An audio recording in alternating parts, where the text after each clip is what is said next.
एक अच्छा law school आप लोगों को आपके आगे के लीगल करियर के लिए एक अच्छा फाउंडेशन दे सकता है, और उसी गोल को अकम्प्लिश करने के लिए बहुत सारे आप में से कई सारे ऐसे स्टूडेंट्स होने वाले हैं जो कि एमएच से 3 ईयर एलएलबी का जो एग्जाम होता है उसके लिए अपेयर हो रहे होंगे।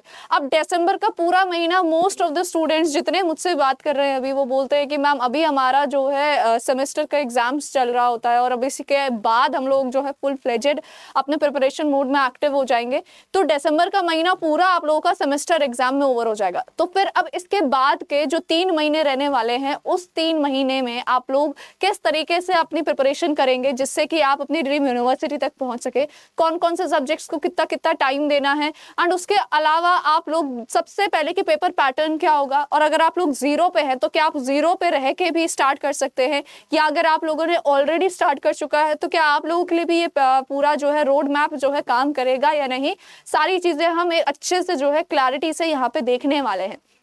सबसे पहली चीज स्टूडेंट्स, जैसा कि मैंने बोला कि अगर आप लोग जीरो पे हैं और आप इस प्रॉपर जो ये रोड मैप मैं आपको बताने वाली हूँ उसको फॉलो करेंगे तो डेफिनेटली आप अपना जो एग्जाम होने वाला है एमएच सेट 3 ईयर का उसको बहुत अच्छे से जो है केटर कर पाएंगे। और अगर आपने ऑलरेडी जो है प्रिपरेशन कर चुकी है तो ये आप लोगों के लिए एक तरीके से आप बोल सकते हो पूरा जो प्रिपरेशन का रिवीजन होगा, आप ये रोड मैप उस रिवीजन मैप की तरह जो है यूज कर सकते हैं। तो यस, चाहे आप जीरो पे हो अभी या फिर आपने ऑलरेडी प्रिपरेशन कर चुकी हो, this is going to be for each and every one. Fine. अब सबसे पहले अगर हम लोग यहाँ पे पेपर पैटर्न देखते हैं और देखते हैं कि कौन से सेक्शन से कितने कितने क्वेश्चन आ रहे हैं और सबसे ज्यादा वेटेज किसका है। फाइन। तो देखो स्टूडेंट्स, यहाँ पे legal aptitude, legal reasoning and GK with current affairs का जो सेक्शन है उससे आपको 24 एंड 32 क्वेश्चंस मिल रहे हैं रेस्पेक्टिवली। हर एक क्वेश्चन का 1 मार्क होता है, कोई नेगेटिव मार्किंग नहीं होती है यहाँ पे, ठीक है, ऑब्जेक्टिव मोड में होता है आपका ये। फाइन।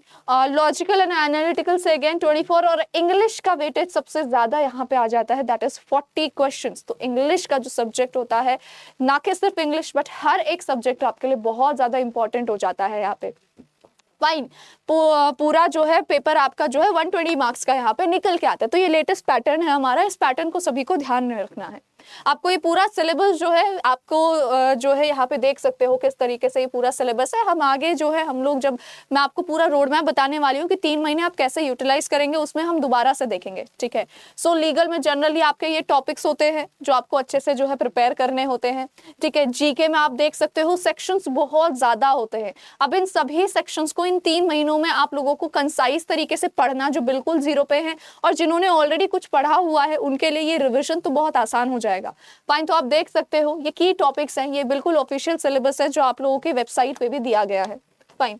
तो वहां से आप देख सकते हो हिस्ट्री में एंशिएंट, मेडिवल, मॉडर्न हिस्ट्री आ जाती है, Indian and world geography, physics, chemistry, biology, ठीक है, इको हो गया, सिविक्स हो गया एंड करंट अफेयर्स। अब देखो स्टूडेंट्स, यहाँ पे जो है आपके पास जो है सब्जेक्ट्स 4 होने वाले हैं। यहाँ पे 4 सेक्शंस हैं, 4 सेक्शंस को 3 महीने में कवर करना। अब कई बार बच्चे जो है ये गलती करते हैं कि आप एक सोचते हैं कि हम एक ही दिन में जो है सारे सब्जेक्ट्स पढ़ लेंगे, ठीक है। तो ऐसा जो होता है ये जनरली पॉसिबल नहीं हो पाता है। इससे क्या होता है कि आप लोग बहुत कंफ्यूज रहते हो। इंस्टेड ऑफ दैट क्या कर सकते हैं हम कि हम पेयरिंग कर दे कि हाँ हम आज 2 सब्जेक्ट करेंगे एंड दैट टू वीकली जो है प्लान बनाएं कि हम वीक में जो है एक वीक में हम इतना पोर्शन इस सब्जेक्ट का कंप्लीट कर देंगे। अगर सिलेबस कम है तो ठीक है, हम लोग 1 या 2 वीक में जो है सिलेबस अपना जो है इतने इतने नंबर ऑफ आवर्स देके क्लियर कर सकते हैं। तो ये चीजें थोड़ा बहुत आप लोगों को अपने टाइमिंग के अनुसार, अपने जो है आपका जो शेड्यूल होने वाला है उसके अनुसार उसको वर्सेटाइल होके जो है आपको चेंज करना पड़ेगा। ये जो मैं शेड्यूल या जो मैं रोड मैप यहाँ पे बताने वाली हूँ ये ऐसा नहीं है कि आपको यही फॉलो करना है, ठीक है, but this is going to be a reference for you all. Fine. So logical and analytical reasoning यहाँ पे आ जाती है जिसमें प्रैक्टिस बहुत ज्यादा मैटर करता है। तो मेक श्योर आप अपने बेसिक्स बहुत अच्छे से, लॉजिक बहुत अच्छे से यूज करें और यहाँ पे जितने मेंशन टॉपिक्स है इनको अच्छे से जो है प्रिपेयर करें। फाइन। इंग्लिश का जो कुछ सबसे ज्यादा यहाँ पे बोल सकते हैं एक तरीके से वेटेज रखता है आप लोगों के एग्जाम में, तो उस चीज के लिए भी आप लोगों को जो है रेडी रहना है बहुत अच्छे से, ठीक है। ये पूरी पीडीएफ अगर आप लोगों को चाहिए तो आप टेलीग्राम चैनल जो है मेरा इंग्लिश विद अंकिता अड्डा 247 उसको ज्वाइन कर सकते हैं और वहां आपको जो है ये पूरा आपको रोड मैप की ये जो पूरी पीडीएफ है वो मिल जाएगी। फाइन। तो अब मैं आपको जो 3 मंथ्स का जो आपका स्टडी प्लान होने वाला है वो बताने वाली हूँ, ठीक है। यहाँ पे एक सबसे पहली चीज जो मैं आपको बता देती हूँ बेटा, ये जो 3 महीने होने वाले हैं, अगर आप बिल्कुल जीरो पे हो ना और आप लोगों ने अभी तक जो है बिल्कुल भी कहीं से भी या तो आपने जो है गाइडेंस या मेंटोरशिप नहीं ली है, तो this is the perfect time. अभी अगर आप और डिले करेंगे तो प्रोक्रेस्टिनेशन और बहुत सारी चीजें जो होती है प्रिपरेशन को इफेक्ट करती हैं। तो उस चीज से बचने के लिए आप सिंपली जो है मुझे यहाँ पे मेल कर सकते हैं, ठीक है। This is my mail ID. अगर आप लोगों को अच्छे से प्रोफेशनल तरीके से आप बोल सकते हो, एक करेक्ट आपके अकॉर्डिंग, क्योंकि हर एक बच्चे की जो जर्नी होती है वो यूनिक होती है, हर एक बच्चे के जो कॉन्सेप्ट्स होते हैं, कुछ के कोई कॉन्सेप्ट स्ट्रॉन्ग होते हैं, तो ये आप बोल सकते हो this is for reference. But individual level पे, पर्सनल लेवल पे अगर आपको वो मेंटोरशिप चाहिए, वो गाइडेंस चाहिए, तो आप मुझे जो है यहाँ पे मैसेज कर सकते हैं। एंड अदरवाइज आप लोग जो है हमारा जो बैच होता है उसमें एनरोल हो सकते हैं, जिसके बारे में आपको वीडियो के एंड में जरूर बताऊंगी, ठीक है। सो यहाँ पे आप देख सकते हो, ठीक है, फाउंडेशन बिल्डिंग होगा हमारा मंथ 1, जिसमें हमारा सारे सब्जेक्ट्स के हमारे जितने बेसिक्स कॉन्सेप्ट्स वगैरह होने वाले हैं उनको अच्छे से वीकली जो है तरीके से यहाँ पे करेंगे। तो यहाँ पे हमने वीक 1 to 2 जैसे मैंने बोला था वीकली चलो, ठीक है। तो 4 सब्जेक्ट्स है, एक महीने में आप ऐसा कर सकते हो कि फर्स्ट 15 डेज में आपने 2 सब्जेक्ट्स कवर किए, नेक्स्ट 15 डेज में आपने आपके बाकी के 2 सब्जेक्ट्स कवर किए। उससे क्या होता है, आपके पास एक क्लैरिटी रहती है और आप बहुत ज्यादा जो होते हो एक तरीके से कंफ्यूज नहीं होंगे, ठीक है। 5 to 6 आवर्स का अपना डेली शेड्यूल रखा, ठीक है, जिसमें से आप बोल सकते हो लीगल एंड इंग्लिश के बेसिक्स इंप्रूव करने हैं। 2.5 घंटे आपने लीगल को दिए, सुबह के आज जो मॉर्निंग आवर्स है उसमें आपने लीगल पढ़ लिया, ठीक है। लॉ ऑफ कॉन्ट्रैक्ट्स आप अपने फेवरेट टॉपिक से आप अपने अकॉर्डिंग जो है ये चीज कर सकते हो कि हाँ आपको जो भी टॉपिक अच्छा लगता है, जो आपके बेसिक्स से जो है ज्यादा सही लगेगा वो आप वो शुरू करें, ठीक है। तो यहाँ पे हमने क्या बोला है, जैसे फर्स्ट 3 डेज में आपने लॉ ऑफ कॉन्ट्रैक्ट्स कंप्लीट कर दिया, फिर नेक्स्ट 3 डेज में आपने जो है आईपीसी कंप्लीट कर लिया, एंड ऐसे ही law of torts and legal maxims. 14 days में आप लोग अगर डेली रेगुलर 2.5 घंटे या इससे थोड़ा सा ज्यादा अगर आप दे सकते हैं, फाइन, अच्छे से प्रोडक्टिव तरीके से यहाँ पे देंगे तो आपका जो है आप बोल सकते हो लीगल का सिलेबस अच्छे से रिवाइज भी हो जाएगा और आप बेसिक जो है अपना 15 डेज में यहाँ पे डेवलप कर लेंगे। उसके बाद आफ्टरनून में आपको क्या करना है, आफ्टरनून में आपको ध्यान देना है अपने इंग्लिश पे, ठीक है, इंग्लिश पे। अब यहाँ पे अगेन आप 1.5 घंटा जो है क्या करेंगे, इंग्लिश वोकैबुलरी एंड ग्रामर को यहाँ पे देने वाले हैं, जिसमें ये सारी चीजें जो मैंने यहाँ पे मेंशन की हैं, रेगुलर वर्ड्स, ग्रामर रूल्स करने हैं, प्रैक्टिस करनी है, एरर स्पॉटिंग, क्योंकि एरर स्पॉटिंग से आप सारे बेसिक कॉन्सेप्ट जो है गेन कर सकते हैं। रीडिंग कॉम्प्रीहेंशन बहुत ज्यादा इंपॉर्टेंट हो जाता है, रेगुलर आपको रीडिंग करनी है, 2 पैसेजेस तो करने ही करने होते हैं, understanding main ideas and inference वगैरह, ठीक है। तो ये चीज आपके लिए इंपॉर्टेंट हो जाता है। 1.5 घंटा अगर आपको ऐसा लगता है कि हाँ 1.5 घंटे में ऑब्वियसली इतनी सारी चीजें पॉसिबल नहीं होती हैं, तो आप इसको अगेन 2.5 आवर्स ले जा सकते हो, ठीक है। सो 2.5 आवर्स आपने अगर इंग्लिश को दे दिया है एंड 2.5 आवर्स आप लोगों ने लीगल को दे दिया, 5 आवर्स आप लोगों ने जो है बेसिकली यहाँ पे 2 सब्जेक्ट्स को दे दिए हैं। अब जनरली हमने क्या बोला था कि ये जो 15 डेज होने वाले हैं this is only and only for your English and legal. लेकिन अगर आप जीके का एंड करंट अफेयर्स का सिलेबस देखेंगे तो वो बहुत वास्ट होता है, ठीक है। तो आप रेगुलर इन 15 डेज में चाहे केवल 1 घंटा दे, लेकिन अपने सीए और अपने जो है इंपॉर्टेंट करंट अफेयर्स और एंशिएंट हिस्ट्री वगैरह के कुछ बेसिक टॉपिक्स जो है वो कवर करते रहें। रेगुलर 1 घंटा आपको जीके को देना पड़ेगा बिकॉज सिलेबस बहुत वास्ट होता है, फाइन। अब इसके अलावा अगर हम वीक 3 एंड 4 में यहाँ पे आ जाते हैं, सेम तरीके से आप देख सकते हो यहाँ पे constitution, logical reasoning and current affairs को आप लोग थोड़ी प्रायोरिटी देंगे, ठीक है। ये पूरा शेड्यूल यहाँ पे हो जाएगा। मॉर्निंग का जो है 2.5 घंटा आपने रख दिया है अपने constitution of India and legal history के लिए, कॉन्स्टिट्यूशन के बेसिक्स करे, ठीक है। उसके बाद एडवांस कॉन्स्टिट्यूशन के टॉपिक्स के legal history and prepositions 14 days में अगेन आपका ये सही हो जाएगा। अगेन फिर 1.5 घंटा आप लॉजिकल रीजनिंग को यहाँ पे दे रहे हैं, सारी एनोलॉजी सीरीज, अगेन 1.5 घंटा अगर आपको कम लगता है तो you can go for 2 hours, ठीक है, फाइन। सेम तरीके से इवनिंग, नाउ ये आपको टाइमिंग आपको अपने वीक एरियाज, अपने स्ट्रॉन्ग एरियाज देखने पड़ेंगे। जो सब्जेक्ट आपको जिस हिसाब से स्ट्रॉन्ग लगता है, वीक लगता है, आप उसको उस हिसाब से टाइम दे सकते हैं। ये एक आपको आइडिया देने के लिए है, फाइन। एंड फिर वीकेंड पे हमेशा याद रखना जितने भी टॉपिक्स आपने अभी तक सारी सब्जेक्ट्स में कवर कर चुके होंगे वो अच्छे से आपने रिवाइज करने हैं, और इस हिसाब से आपका जो है मंथ जो 1 होने वाला है उसमें आप अच्छा खासा जो है बेस अपना बना लेंगे, ठीक है। यहाँ पे एक चीज याद रखना, जैसे ही आपने 2 वीक्स अगर आप बिल्कुल जीरो पे हैं, ठीक है, सो आफ्टर 2 वीक्स आपने क्या करना है, पीवाईक्यूज जो है ठीक है, एटलीस्ट 2 PYQ जो है अटेम्प्ट करने हैं, ठीक है, 2 प्रीवियस ईयर क्वेश्चन अटेम्प्ट करने हैं, ज्यादा नहीं, केवल 2, जस्ट टू सी कि आपने जितना सिलेबस कवर किया है उस हिसाब से आप क्या कर रहे हैं। आफ्टर 15 डेज सेम 2 PYQs आप दोबारा जो है अटेम्प्ट करें, जिससे जब आपने नंबर ऑफ जो आप बोल सकते हो जो कंटेंट आपका है वो और ज्यादा इंक्रीज हो जाएगा, राइट। सो आफ्टर 2 वीक्स पहले सबसे 15 डे फर्स्ट 15 डेज के बाद आपने PYQ करने हैं 2, एंड उसके बाद यही PYQ आप जो है 1 महीने के बाद करेंगे, ठीक है, दोबारा से रीअटेम्प्ट।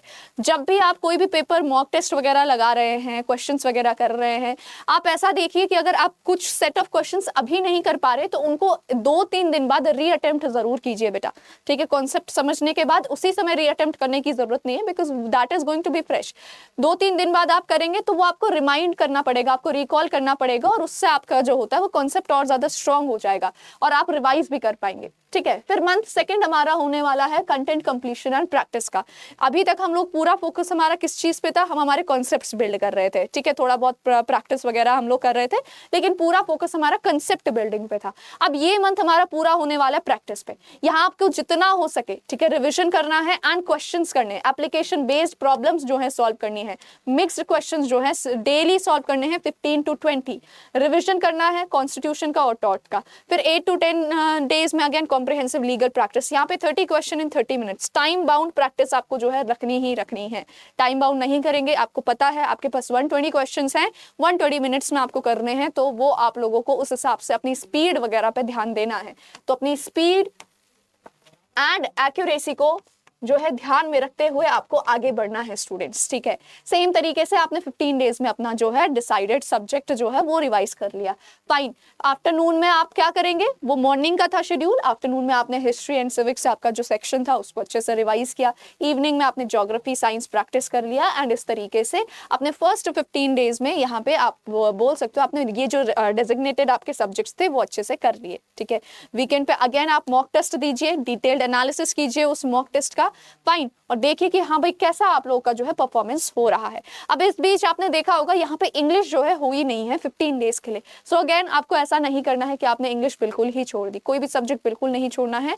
आप इंग्लिश को अब इस समय क्या करेंगे 1 to 1 आवर या 1 से लेके 1.5 आवर रेगुलर देते रहेंगे, ठीक है। तो इस तरीके से आपका जो है ये वाला सेक्शन भी जो है सही से हो जाएगा, फाइन। अब यहाँ पे हमारा आ जाएगा नेक्स्ट वीक 7 and 8 जो आपका होने वाला है, नेक्स्ट जो 2 वीक्स होंगे, ठीक है। Last 15 days of second month हमारा जो होगा उसमें इकोनॉमिक्स एंड बाकी चीज़ों को आप इंटीग्रेट करेंगे, ठीक है, सब्जेक्ट वाइज प्रैक्टिस करेंगे, इको अपना पूरा आपका कंप्लीट हो जाएगा। वीकेंड पे हमेशा मॉक टेस्ट हमें रखने ही रखने हैं, वीकेंड पे लाइक आफ्टर 1 वीक आप हमेशा 2 या 3 मॉक टेस्ट जरूर दें, ठीक है, फाइन। सो यहाँ पे आप देख सकते हो लास्ट हमारा आ जाएगा इंटेंसिव प्रैक्टिस। किसी भी सब्जेक्ट को छोड़ना नहीं है, अगेन सेइंग, ऐसा नहीं है कि आपने जो सेकंड मंथ है उसमें बिल्कुल इंग्लिश को ब्लैंक कर देना है, बिल्कुल नहीं, ऐसा नहीं करना है, फाइन। उसमें आपको प्रायोरिटी वाइज रखनी पड़ेगी कि हाँ भाई अब इस समय में जो है ये सब्जेक्ट्स जो है प्रायोरिटी पे रखने पड़ेंगे, क्योंकि मंथ 1 में आपने ऑलरेडी काफी सारी चीजें बिल्ड करेंगे। तो आप क्या कर सकते हैं, जो आपका सेकंड मंथ रहेगा उसमें केवल 1 घंटा केवल और केवल क्वेश्चंस प्रैक्टिस किए, जिससे कि आपके कॉन्सेप्ट्स जो होते हैं क्वेश्चन की हेल्प से रिवाइज होते रहेंगे, फाइन। नेक्स्ट हमारा हो जाएगा third month, again intensive practice and revision, mock test and week areas पे फोकस करना है, ठीक है। ऑल्टरनेट डेज पे आप मॉक टेस्ट दीजिए, फुल लेंथ मॉक टेस्ट दीजिए, सिमुलेट कीजिए अपना जो है एग्जाम को, फाइन। एंड मॉक टेस्ट को एनालाइज करना बहुत ज्यादा इंपॉर्टेंट हो जाता है यहाँ पे, ठीक है। थॉरली करिए उसको, एनालिसिस कीजिए उसका जो भी पैटर्न है आपके एरर का, ठीक है। लॉग मेंटेन कीजिए कि हाँ भाई आपको किस टॉपिक में जो है बेसिकली मिस्टेक हो रहा है, ठीक है, कौन सा टॉपिक आपका जो है स्ट्रॉन्ग है, फाइन। कौन सा टॉपिक है अगर आपने जो है कहीं पे जो है जल्दबाजी करी होगी, केयरलेसनेस दिखाई होगी, ठीक है, फाइन। या फिर आपने थोड़ा सा जो है रश या आप बोल सकते हो जल्दबाजी दिखाई है उसके कारण गड़बड़ किया है, तो इस तरीके से जो है लिस्ट बनाइए, मेंटेन कीजिए लॉग को, एंड री अटेम्प्ट यहाँ पे जो है करना है, ठीक है। री अटेम्प्ट वो क्वेश्चंस आफ्टर 2-3 डेज जो आपने गलत किए हैं, हर 2 से 3 दिन बाद जो क्वेश्चंस आपने गलत किए होंगे उनको री अटेम्प्ट करना है, ठीक है। इवनिंग में वीक एरिया को प्रैक्टिस करना है, ठीक है। सारे के सारे focus on sections with lowest scores, practice similar question types, और जो है यहाँ पे हमारा जो है जिस दिन भी आप मॉक टेस्ट नहीं दोगे सेक्शन वाइज टाइम प्रैक्टिस करेंगे, सेक्शनल प्रैक्टिस करेंगे, उस समय रिविजन करेंगे एंड क्विक रिकॉल करना है आप लोगों ने, फाइन। तो ये चीज आप लोगों को ध्यान में रखना है। और फिर हमारा हो जाएगा वीक 11, ठीक है, जो फाइनल स्प्रिंट आप बोल सकते हो एक तरीके से, फाइनल रिविजन स्प्रिंट यहाँ पे होगी 7 to 8 आवर्स। लास्ट हमारा जो ये मंथ रहने वाला है, इसमें आपको बहुत ज़्यादा अच्छे से रिवाइज करना पड़ेगा। अब आप देख रहे होंगे यहाँ पे नंबर ऑफ आवर्स बहुत ज़्यादा मैंने जो है एक तरीके से डेडिकेट कर लिए हैं। देखो स्टूडेंट्स, 3 महीने में अगर एक एग्जाम को देना है तो आपको ऑब्वियसली जो होता है थोड़ा सा टाइम अपना जो है लॉजिकली अगर आप सोचेंगे ज़्यादा देना ही पड़ेगा। अगर आप बिल्कुल जीरो पे है, अगेन वर्सेटाइल होना पड़ेगा आपको, अपने अकॉर्डिंग आप इसको थोड़ा सा ढाल सकते हैं। मॉर्निंग में क्विक रिविजन किया, ठीक है, फॉर्मूला और कॉन्सेप्ट्स वगैरह सारे आफ्टरनून में रिवाइज किए, अपने जितने भी हैं जीके के निमोनिक्स वगैरह, इंग्लिश ग्रामर के रेफरेंसेस, लॉजिकल के, तो रिवीजन पूरा हमारा जो है फाइनल होने वाला है। यहाँ पे आप याद रखेंगे कुछ भी नो न्यू थिंग, कोई भी नई चीज जो है आपकी नहीं आनी चाहिए। लास्ट वीक जो होने वाला है, जो लास्ट वीक आप लोगों का होगा, उसमें 1 फुल मॉक टेस्ट देंगे, मॉक टेस्ट देते रहेंगे रेगुलरली, ठीक है, लाइट रिवीजन होगा, ठीक है, कॉन्फिडेंस बिल्डिंग पे करना है और कॉमन मिस्टेक्स जो आप कर रहे हैं वो चेकलिस्ट करनी है। लास्ट 5 to 6 डेज में केवल और केवल बस रीडिंग करेंगे, अपने जो आपके पर्सनल एरर्स वगैरह हैं आप उनको जो है बेसिकली आपको बहुत ज़्यादा लोड नहीं रखना है अपने लास्ट के दिनों में, ठीक है, प्रैक्टिस करें टाइम मैनेजमेंट स्ट्रैटेजीज और रिव्यू करना है, बस दैट्स इट, और कुछ नहीं करना है। इस तरीके से आप 3 महीने में अच्छे से अपना जो है डेडिकेटेड तरीके से अपने एग्जाम के लिए प्रिपेयर हो जाएंगे। Right students, fine. डे 7 जो होने वाला है आप लोगों का, उसमें याद रखना रेस्ट करना है, लाइट रिविजन मैक्सिमम 1 आवर और प्रिपेयर एग्जाम डे एसेंशियल्स, और सोना जो है टाइम पे है, बस रिलैक्स्ड। आपने बहुत मेहनत कर चुकी होगी तब तक, और उस चीज़ को ध्यान में रखते हुए you just need to give yourself your body that time, ताकि आप अगले दिन के लिए जो आपका एग्जाम होने वाला है उस दिन के लिए फुली प्रिपेयर्ड हो सको, रिलैक्स्ड हो सको, ठीक है। नाउ स्टूडेंट, जैसा कि मैंने आपको बोला था कि ये जो टाइम होने वाला है, इस समय आप लोगों को एक करेक्ट गाइडेंस और मेंटोरशिप की बहुत ज़्यादा ज़रूरत होती है, और उसके लिए करियर्स अड्डा आप लोगों के लिए जो है लेके आए हैं बहुत सारे बैचेस। सो आप क्या कर सकते हैं, आप जा सकते हैं हमारे करियर्स अड्डा की वेबसाइट पे, ठीक है, यहाँ पे लॉ एंट्रेंसेस पे जाएंगे, एमएच सेट पे आप जैसे ही जाते हैं, फाइन, तो यहाँ आपको दिख रहा होगा, ठीक है, ये महापैक हमारा 3 ईयर के लिए, तो इससे आपके सारे एग्जाम्स जो हैं, चाहे एमएच सेट का 3 ईयर हो, सीयूटी पीजी एलएलबी हो, सभी एक साथ आप टारगेट कर सकते हैं। आप यहाँ पे क्लिक करेंगे एंड जो है मोर ऑफर्स में आपको जाना है, ठीक है, जो ऑलरेडी अप्लाइड कूपन कोड होगा उसको रिमूव करेंगे। यहाँ पे आपको जो है मेंशन करना होगा कैप्स लॉक में एके लाइव आप मेंशन करेंगे, इसको अप्लाई करेंगे, आप देखेंगे कि आपको जो है 37% ऑफ मिल जाएगा।